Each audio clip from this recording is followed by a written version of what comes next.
জীবনে প্রথমবার চোখের সামনে থেকে ঝরনা দেখলাম। এতদিন যা দেখেছি সবই মানে ফোনেতে দেখেছি, বাট এই প্রথমবার হচ্ছে সামনে থেকে দেখছি।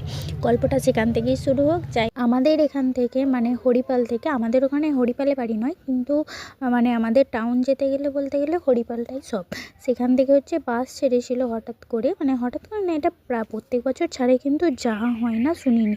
হঠাৎ করে বান্ধবীরা সবাই বললো, প্লাস হচ্ছে আমি যেখানে যে ম্যামের কাছে যাই সেই ম্যামরা ছিল, তার ফ্যামিলিটা সবাই মিলে ছিল। সেখানে হচ্ছে হঠাৎ করে মানে প্ল্যান হয়েছিল দশম ফলস রাঁচিতে যাওয়ার জন্য। তাই জন্য অনেক দিনের অপেক্ষার পর ফার্স্ট টাইম মানে মা বাবা ছাড়া কোথাও বেরিয়েছি। যাই হোক, এটা নিয়ে অনেকে অনেক রকম খারাপ কথা বলেছে যে মা বাবা ছাড়া বেরিয়েছে, প্লাস হচ্ছে বন্ধুরা গেছিলো, কেন গেছিলো মা বাবা ছাড়া।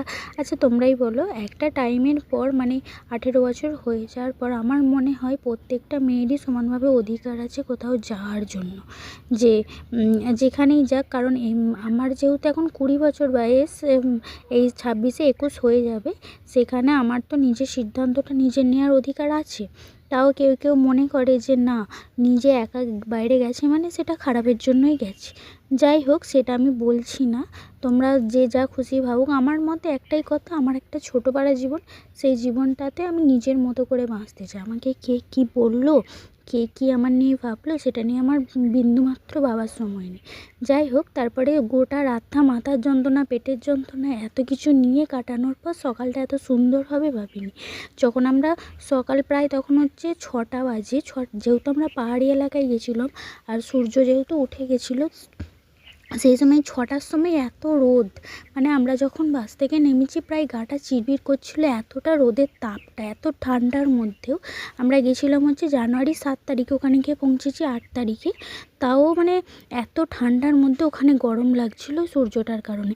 যাই হোক, এই ভিউটা তোমাদের কেমন লেগেছে অবশ্যই জানিও। দেন হচ্ছে আমরা নেমে পড়েছিলাম, নেমে হচ্ছে এখানে হচ্ছে বাথরুম যাওয়ার জন্য, যেখানে গেছিলাম সেখান থেকে বাথরুমটা অনেকটাই দূরে ছিল, তাই জন্য সেখানে গিয়ে আমরা কী করছিলাম, প্রথমে বাথরুম গেছিলাম, বাথরুম থেকে সবার স্নান কমপ্লিট হয়ে গেছিলো। কমপ্লিট হয়ে যাওয়ার পর আমরা হচ্ছে তারপরে আসছিলাম। এবার যেহেতু আমরা বাস থেকে নেমেছি অনেকটা লেটে, প্রায় 7:30 পৌনে 8টা বেজে গেছিলো, তাই জন্য সবাই মিলে ঠিকই করেছিলাম যে না, বাস থেকে নেমে একদম সোজা স্নান টান করে তারপর আমরা খেয়ে দিয়ে পাহাড় দেখতে যাব। যেহেতু শরীরটা, আমরা যে কটা গার্লস গেছিলাম সবারই মোটামুটি বিশালভাবে শরীর খারাপ নিয়ে গেছি, তাও গেছি।